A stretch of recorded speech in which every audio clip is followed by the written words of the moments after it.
Yo, what's up, y'all? Hope everybody's still good on those positive vibes out there. Today, I'm checking in and I'm slightly still on a high from a little bit over a month ago because I successfully passed my Part 107 drone exam. Now, it took me 5 months to go through that thing, man. I know it might not take you 5 months or the next person 5 months, but for me, it was just kind of like relearning how to run, jog, walk again, relearning how to learn again, relearning how to retain information. So it wasn't something that I wanted to rush through. It was, new waters that I was going to be going through. So the last thing I wanted to do is spend extra money because I got to retake the exam or spending extra money just because I was impatient and trying to hurry up and do it. I know sometimes people want to be part of the microwave generation and just kind of put it in the microwave for 30 seconds and it's done and ready to eat. But for me, this wasn't that process for me. It was a moment of me just taking my time, keeping my blinders on, and not looking around at what everybody else was doing or had done to take this exam and just doing me. So, 5 months, it is what it is. I passed with an 85%.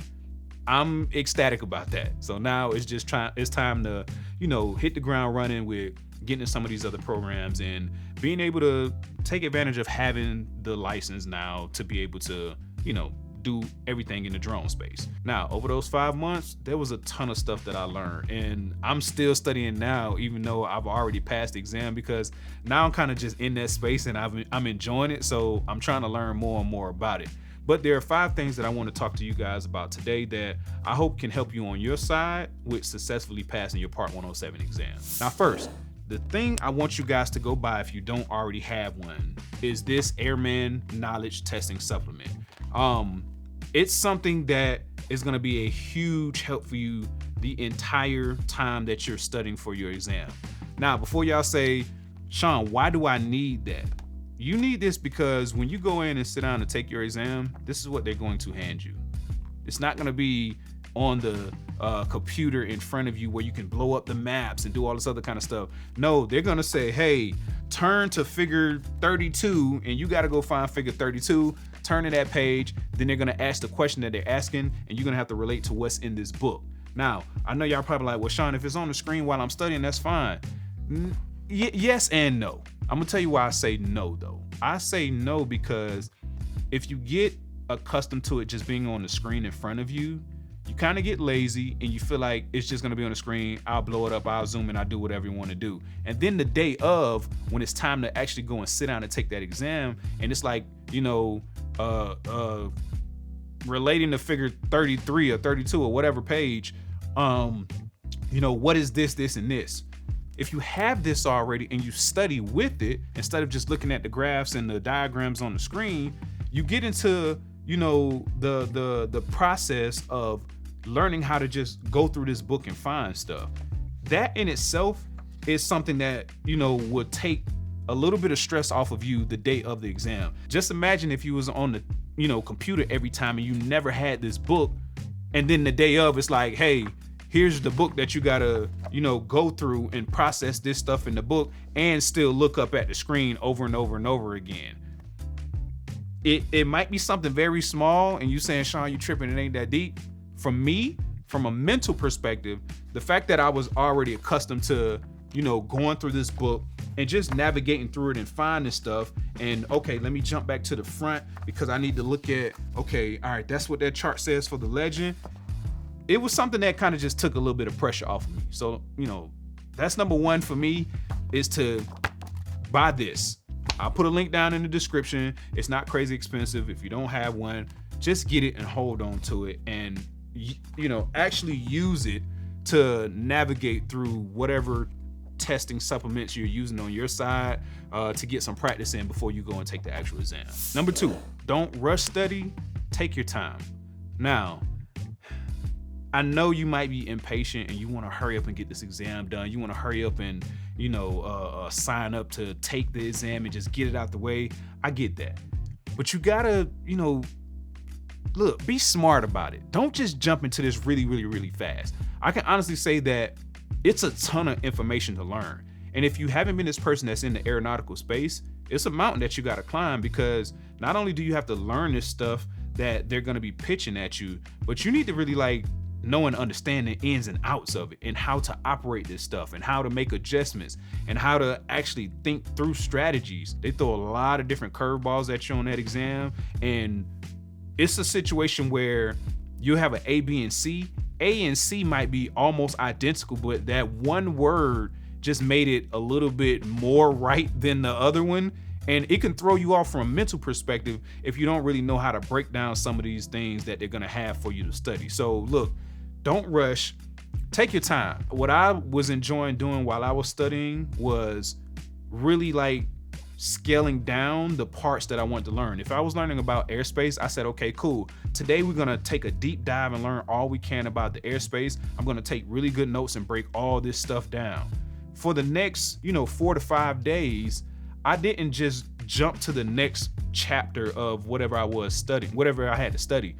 I would go back and revert to those notes and make that whole week about airspace and just study that. Study it, code through all of my notes, go back, see if I could, remember things on my own, give myself my own little quizzes, write stuff down on the dry erase board, go through, cards. Anything that you could do to make sure that you really, really, really know this information, you have to do that. The one thing I've learned over time, rushing it isn't gonna help you learn it faster. So don't think that mentally like, oh, I'm gonna rush through this, I'm gonna learn it faster. No, that's not how that go. Take your time, really learn this stuff, and trust me, you'll thank me later on once you take your time and pass the exam. All right, the next thing was major for me as well. Don't ignore the things that you don't know. You're probably gonna read a lot of this stuff and they're gonna say a word or two here and there, and you don't really know what that word means from a definition perspective. Listen, Google it, get on YouTube, do whatever you need to do to be able to define that word and understand it. Like I already mentioned, a lot of times that A, B, and C option, two of those are gonna possibly have the ability to be correct in some aspect, but it might be that one word that make this one sentence, a little bit more right. It's almost like some trickery that they're doing on the exam. But if you know the stuff and you know some of the definitions of words, it helps you to be able to make a different, decision when it's time to pick A, B, or C. But it's either gonna be something that's right all the way, but that other one that's partially right, to them, it's not partially right, it's incorrect. So, look, when you're reading through this aeronautical stuff, make sure that you understand what words are actually meaning. If you never heard somebody talk about downwind, you don't understand what that word really means. And if you just try to glance over it and you thinking that, oh, okay, well, they said something about a downwind, but I know this and it's gonna do this and it's gonna do this. It doesn't matter everything else you do know already. That one word that you glance over and act like it just kind of meshed together with everything else, that's where you're gonna get tripped up at. So if you don't know what downwind means, go research it. If you don't know what final approach is talking about, go research that stuff. And once again, just trust me, it's gonna help you in the long run, I promise. All right, next, study in small pieces and not big chunks. What I mean by this is like, make everything a smaller race that you can finish. If you're studying airspace, just say, hey, I'm gonna study just airspace. I'm not gonna study, anything else to the left and to the right. This is gonna be the only part that I'm gonna focus on. What starts to happen is when you run in those smaller races and you know that you're gonna finish, you start to build confidence when you're doing it over and over and over again. Just imagine you try to learn all new stuff 5 hours in one day, and then the next day come about and you try to retain that information from one thing that you learned in the 5th hour, and you're like clueless. You're clueless because your mind was stretched so far that it's making it so much harder to go back through that mental file cabinet and try to pull that one piece of information. Look, small pieces, not big chunks, is gonna be something that can help you just be able to retain the information and be able to just, sharpen your study habits. At least, once again, for me, I'm speaking from Sean's perspective. And if you're somebody that's like me, who not the best test taker with things, being able to, patiently work your way through things is something that just helps from a perspective of the mental capacity when it's time to take a test, because now you're not really feeling all, oh, I'm in here to take a test. You're just kind of going through stuff that you can easily recall because it was these small pieces instead of these really, really huge chunks. And lastly, I want to tell you to study like you're going to take the test. So one thing that I always made sure I did after I studied some information, or while I was studying information, or while it was my prep day, I had to shut everything off. I had to close and lock doors, had to turn over my phone. Sometimes I would just sit on the ground and put it up under my desk. I wanted to really focus on what I need to be studying at that point in time. That's how it's going to be when you go to take that exam. You can't have a phone in there. You really can't take anything in there, man. I felt so crazy when I got to the testing facility because it was like, hey, no phone, no drinks. You can't do this. Hey, go to the bathroom when you first sit down. If you need to do something else, you need to wait for a person to come in. Like, they are very strict in there. There was literally cameras watching each person take the exam because, you know, the FAA, they're not playing any games when it comes to people trying to cheat and get over and stuff like that. So this isn't going to be something that you could just breeze through. So, you know, while you're at home or in your own little space or study area, wherever you're going to be, treat it like it's the exam. So we don't get there the day of and anything feels weird other than having to sit down and fill out all the paperwork and stuff like that.